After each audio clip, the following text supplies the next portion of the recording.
This session is going to be all about the zygomatic bone. This is a small facial bone and it produces the prominence of our cheeks. So this zygomatic bone consists of three surfaces.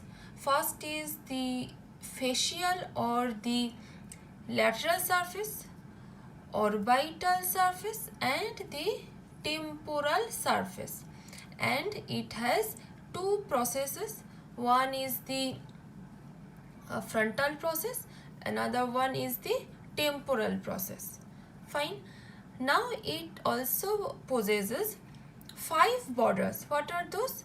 Antero-superior border, antero-inferior border, postero-superior border and the postero-inferior border. Along with that, the fifth border is the postero-medial border. This is the postero-medial border.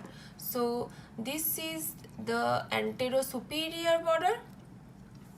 This is the antero-inferior border. This one is the postero-superior border and this is the postero-inferior border.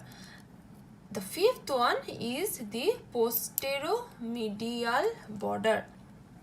Let us come to the surfaces. First of all, this is the lateral surface, or it is also called as the facial surface.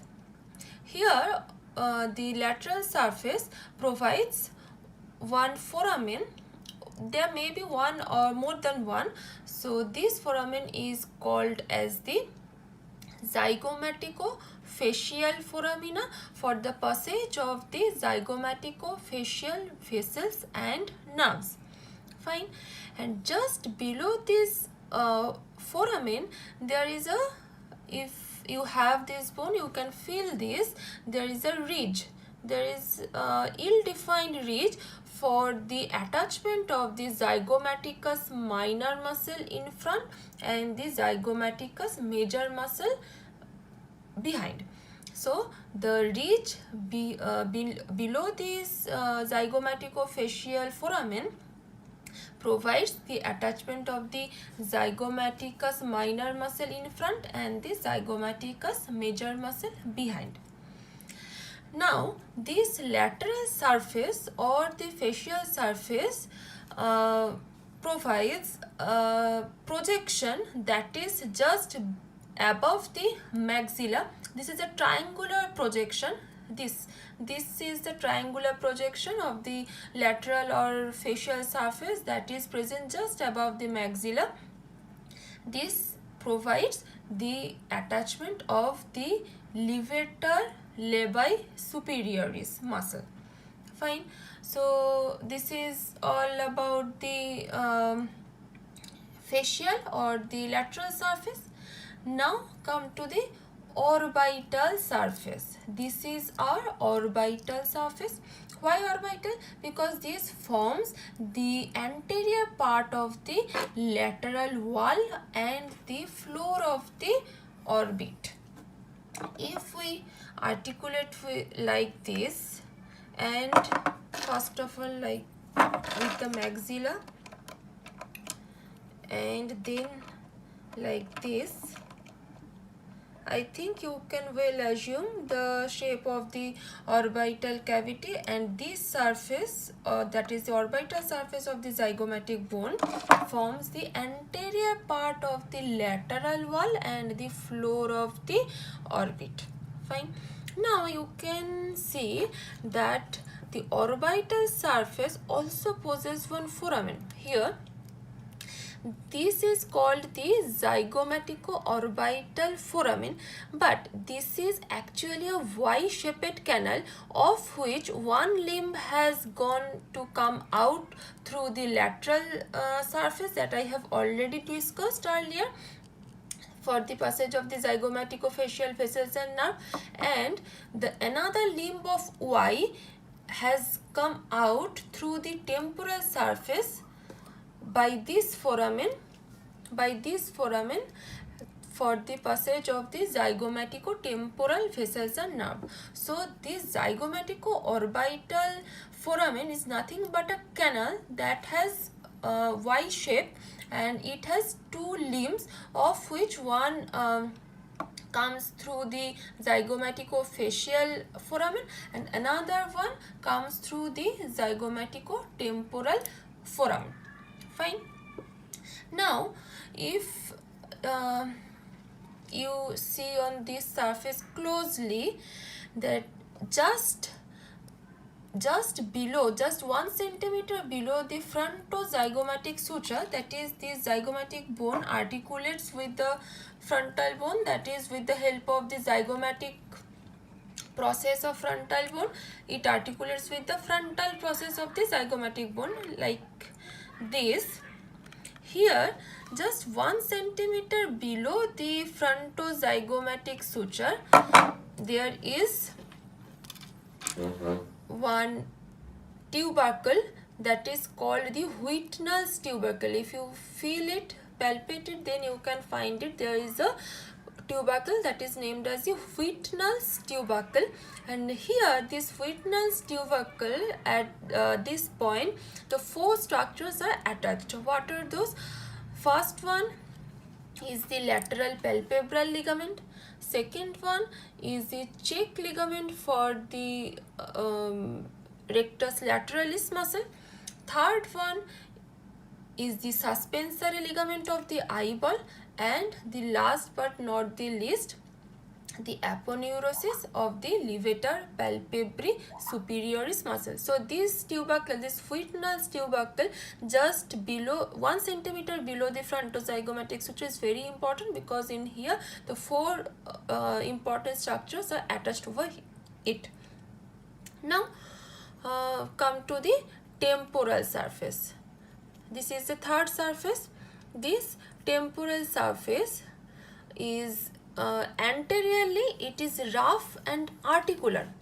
This whole of this surface is temporal surface, but the anterior portion is rough, you can well appreciate it, and it is also articular.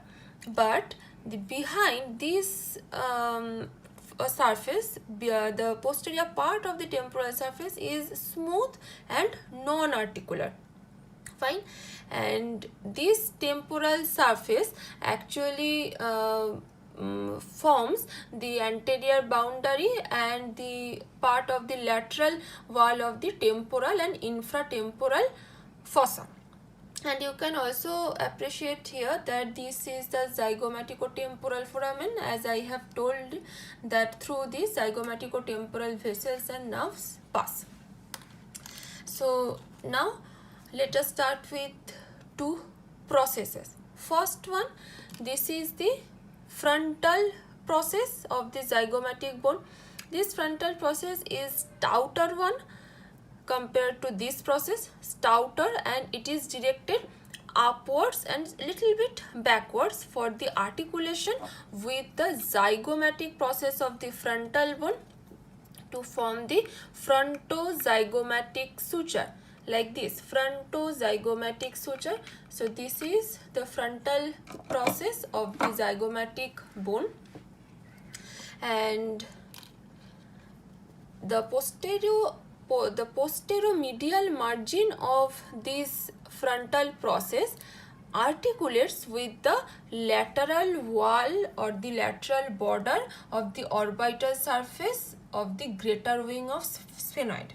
It will be more clear when the sphenoid will be studied. Now let us start with this, and also I have to mention here that this stouter frontal process helps in dispersion of the impact of the force that is being produced by the mastication with the help of the molar and premolar muscles, and that force actually the impact of the force actually goes to the frontal bone, and this stouter process of the zygomatic bone helps in dispersion of that impact of force upon the front. And it has another process, that is the temporal process, that is the shorter one and thinner one than the frontal process, and this articulates with its serrated border with the zygomatic process of the temporal bone. Here the zygomatic process is not complete because the part of it has been broken, but this should articulate like this to form the complete zygomatic arch and formation of the temporal fossa and the infratemporal fossa. Okay, as I have told that this temporal surface forms the anterior boundary and a little bit of anterior part of the lateral wall of the temporal and the infratemporal fossa. Now let us come to the borders. First one is the antero-superior border or the orbital border. This is smooth and concave. Next is the antero-inferior border. This antero-inferior border, along with this anterior part of the temporal surface that I have told that is rough and articular, this part of the temporal surface along with the antero-inferior border articulates with the zygomatic process of the maxilla like this. Now let's come to the Postero superior border. This is very conspicuous and this is very important for the site determination of this bone, as this border of the zygomatic bone preserves a shape of italic alphabet F, and this Postero superior border, if traced above, it will continue with the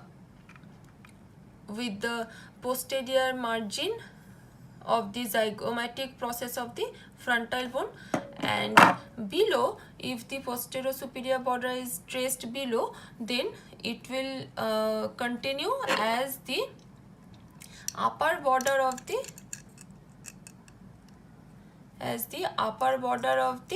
zygomatic arch. Fine.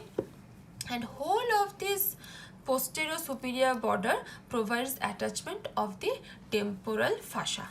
Fine. Now the lower one, that is the Postero inferior border, provides the attachment along its whole length, provides the attachment of the masseter muscle.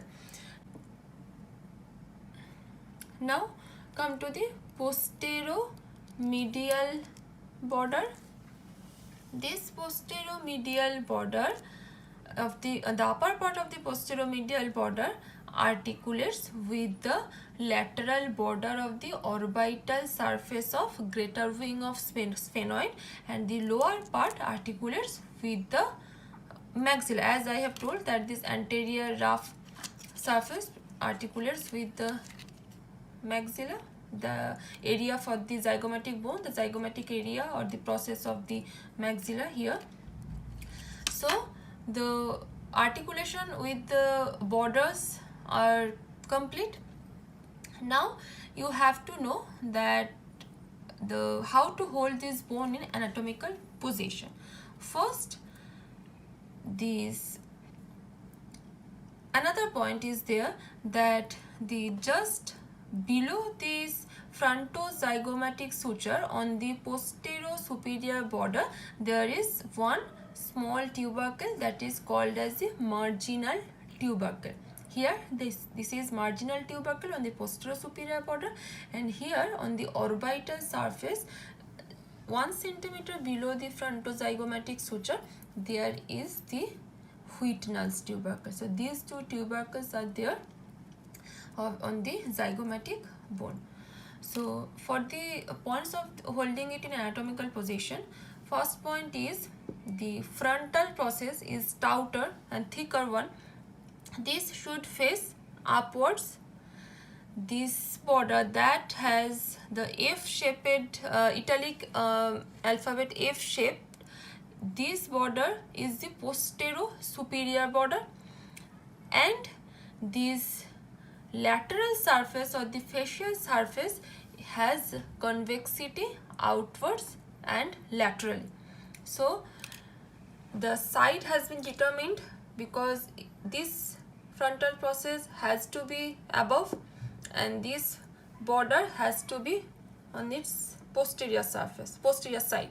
So this bone is of my left side. So as it is clear that this should articulate like this, like this. So this is of left sided zygomatic bone. So you should hold it in anatomical position like this, so that the lateral surface or the facial surface should be directed laterally, that is the outwards, this frontal process above, and this F italic alphabet F shaped border should be your postero superior border. That is all. Thank you.